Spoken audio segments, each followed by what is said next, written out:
Good morning. Can you start today about will you practice indoors if it starts? I mean, what's the plan, and also the COVID? You look outside there. I think we're definitely indoors. Yeah, definitely. We're inside today. Probably have to go inside again tomorrow. But I mean, if we can get out tomorrow, we'll go outside. So hopefully, we're going to get outside Saturday based off of what I've seen in the weather report.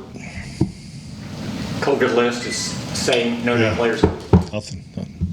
Nothing to report. Will you be cautious with Zeke today? Will he practice, or what's the We'll take him through the early part with Britt, and then we'll see how he is. He's still sore, so he's limited reps is his category. Anybody else been limited or out? No, just maybe watch some guys. Watch them through individual. We'll bring back. Donovan's going to go through individual today. Sean McKeon's going to go through individual today.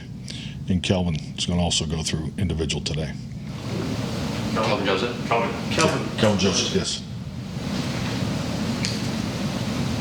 We got a chance to talk to Dan Quinn on Monday, and he said one of your superpowers is that you never get too high or too low. You don't ride the wave. You kind of keep it right down the middle and stay consistent.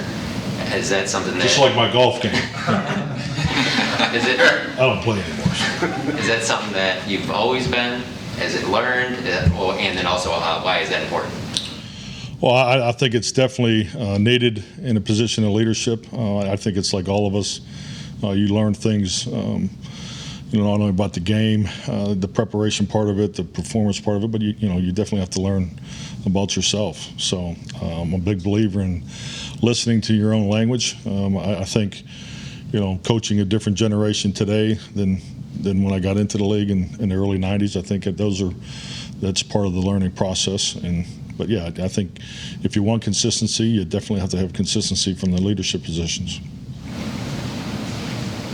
When you look at your run defense through the first 5 games, what do you put most of the success there on? Is it the leads you've been part of it, some of the leads you've been able to generate, or have they just stopped it early and? No, I just think it comes down to the way our guys are playing. I mean, if having the lead and people trying to run the ball to keep our offense off the field, that can be part of it too. But no, I just think our run defense was priority number one coming into the season. I think the players and coaches have done an outstanding job. We're playing it differently, than we did last year. I mean, we were more in a transition to what we want it to look like this year, and I think Dan is, hammers it each and every day, and once again, I just think our guys understand it. That's the starting point of any great defense. As you've looked at the Patriots offense, what stood out about Mac Jones? Well, I'll tell you, he's for a young quarterback, and you see the command. He's definitely comfortable. And it's an offense that's game plan specific. Each week it's different. So when you look at their whole body of work from the season, you see a lot of scheme. So I think that is definitely a compliment to him as a young quarterback, that he's handled that pretty seamlessly. But he knows where to go with the ball. They're more two-back offense in the early games than we've seen to date. So that'll be something that we're focused on. But I think he looks very comfortable in their system. Mike, how familiar are you with some of the contents in the John Gruden emails, and do you feel like those kinds of thoughts are pervasive around the league or isolated? I wouldn't say I have detailed thought of what was said or so forth, but I definitely am aware. I think first of all, I think it's a reminder that we all need to treat each other better. I think that's the first thing that comes to mind. I think it's a very, very disappointing situation where people are offended. A number of people also affected. But I also, as a position of leadership in this league, in society, it comes with a lot of a very high level of accountability, and and that's something that's a privilege, and I think it's something that we all recognize. So it's disappointing. It's very unfortunate. How do you feel like workplace culture has evolved in your time in the league? I'm sorry, I didn't hear the first part. How do you feel like workplace culture in the NFL has evolved in your time in the league? Well, I think it's clearly there's clearly more education involved. In my time, My first year in the league was 1993, so definitely the awareness and education is there. But I think like anything, as our society, we can all treat each other better. I think that's been evident what's been going on of late, and this is a very disappointing situation that we can learn from. What have you learned during your time in the league about the importance of choosing your language carefully to foster an inclusive environment? Say the last part, please. What have you learned while you've been a coach in the league about the importance of language and fostering an inclusive environment? Well, I just think it comes down to common respect, and I think it's you have to be aware, and your thoughts and your words, they matter. So I mean, it reflects your position and what you're trying to get done, and you want, when you talk about culture and workplace, you want the positive energy and the environment to thrive, so everybody can be the best that they can be, and it's frankly comes back to my first statement. We need to treat each other better. I talked to you quite a bit about the Friday Regeneration program, and you mentioned soft tissue injuries related to that the other day.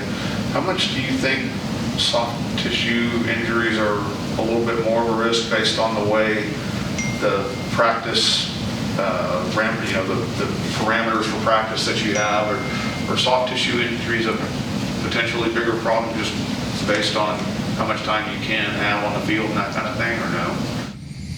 You talking about with reference to the CBA, or? Yeah. I mean, we're in non-restricted time now. You referring to training camp, or? Kind of training camp and.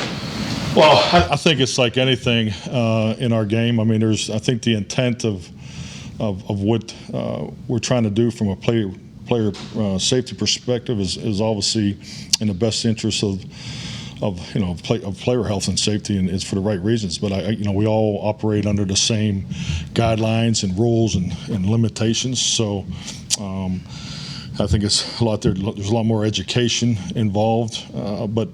I think the players today, the outsourcing is, as far as their opportunity away from the organization, there's a lot of availability there.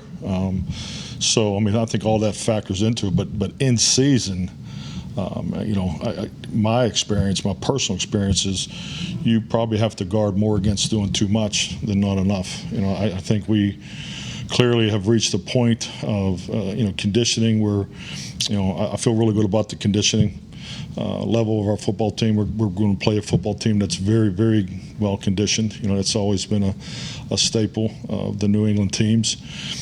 So you want to get to that level, and you want to maintain it, and you try to be as safe and smart as you possibly can. But you have to push the limits. You got to have guidelines. We have a process and a system where we look at the GPS every single day at 4 o'clock. It's evaluated, so we feel like we have quality information, and the feedback, mostly from the relationships with our training staff and our strength conditioning staff, is excellent. So, I mean, all those things go on, and that's our approach. Mike, can you speak to the way that the Patriots defense is using Matthew and Judon, and if it's similar to what the Ravens did? Oh, definitely. I think when you watch them play, particularly on defense, they do a really good job of matchups. I mean, and just frankly, what we're preparing for, they will have a distinct, pass rush plan for our offensive line, in our pass protection unit. So how he matches up this week, what we anticipate and so forth goes into that. But he's clearly, we have him as the most disruptive player in their front, without a doubt. I mean, his numbers speak for themselves. So coming over from Baltimore, so we've tapped into some Baltimore tape. But I think the biggest thing is who's you going to line up on, and they'll have a distinct plan for us. So that's what we're focused on.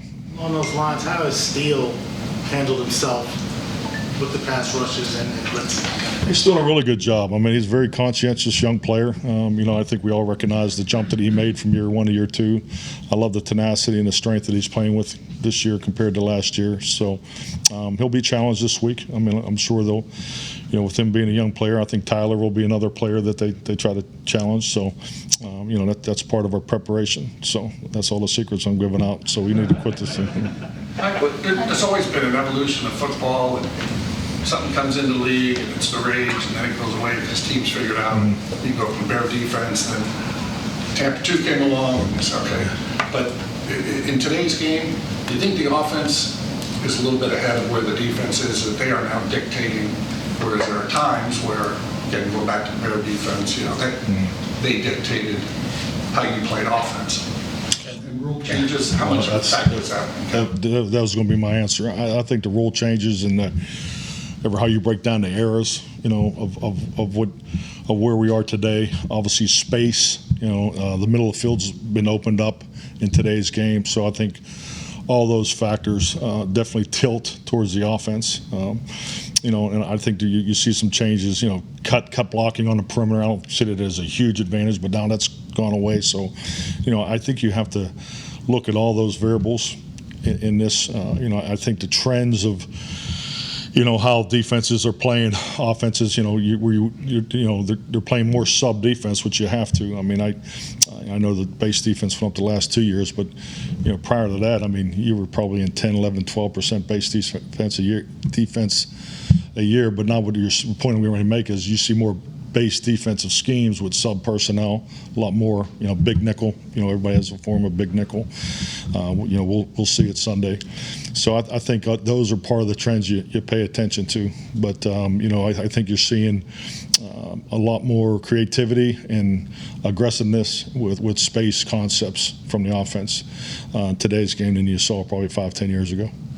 You mentioned the middle of the field is more open. Is that because offenses are more spread out, or is some of that the hesitancy to hit guys coming across the middle? I mean, it's difficult to play safety position with a crossing route when the ball's thrown. I mean, I think we have to acknowledge that. And I think just the fact that it's a big part of how you attack in the passing game. I've always felt that when you're building your base concepts, when you're in the off season, the fastest way to the end zone is through the post. So you got to make sure there's always points of your attack where you're attacking the middle of the field.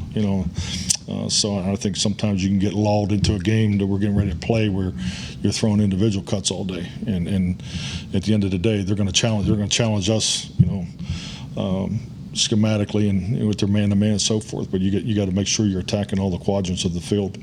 What are the advantages of that big nickel to bringing down the third safety? Is just the variance of what you can do against personnel matchups when it's just a straight nickel? Well, I think it's starts inside. Your ability to play more even techniques. Which are better suited for runs versus odd techniques. 2 or 4 versus a shade and a 3. So you get better run defense techniques inside with your. Which you normally get the base defense to do it. So it's a better way to go to maintain matchups on the number 2 and 3 receiver and the big nickel, and still have the ability to have a stronger normal D&D run base. How's Hooker developed? Hooker's done well. Yeah, I thought he played his best game last week. Made a couple impact plays. He looks comfortable. I think he's feeling like he's back to where he was prior to the injury. So I thought he played with a lot of confidence this past week. I thought he graded out very well. Did he do more in the box than maybe you anticipated before he got here? I think really the games dictate that, and just obviously who he's playing with, and the packages that the competition to get up on Sundays is all part of that.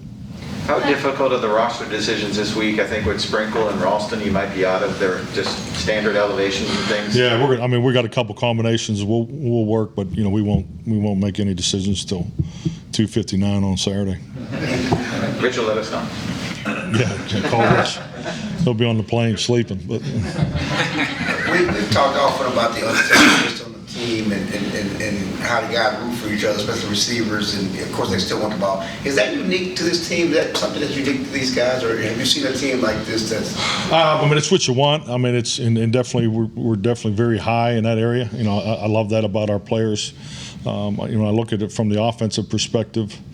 the offensive system that I've always been around, and in fact, what we build here is, the system's built around making the quarterback successful. So, and it starts there and it stops there, and and that's the way it was with Brett and Aaron in Green Bay. So, the ball needs to be spread around, and Dak's doing a tremendous job of that. Our ball distribution is exactly what I'm looking for in the first 5 games, and we'll definitely be challenged this week because of the man-to-man that we're expecting for them to challenge us. So, and I think with that, it's a philosophical approach, and it's made clear when we started this, and Dak's leading the way, and that's part of it. But I think to the personal part of it, I think it talks about the type of men that we have. These guys want to win. Even the players that have had high individual success here in the past, it's about winning, and that's all that matters. And as long as it stays that way, I think with our continued success, we have a great chance. Yeah, it seems like it's that way on defense. Well, the defensive line, the linebackers, certainly the safeties, they're all kind of rooting for each other. Yeah, definitely. It's probably even more so on defense. I was just using the offense as an example. You look at the number of players that have played on defense, and the rotation that you have to have over the course of a 17+ game season. I think the rotation up front is. We have projected, play time each and every week, and we've done a good job staying to that. And I think it's definitely been a benefit for us with our front people. And you look at the safety position, different personnel groups. So, the linebacker position too. This is the most depth of a linebacker group that I've been a part of, and just trying to keep all those guys involved is, I think, it'll definitely serve us well each week, but definitely serve us a lot better in the long run.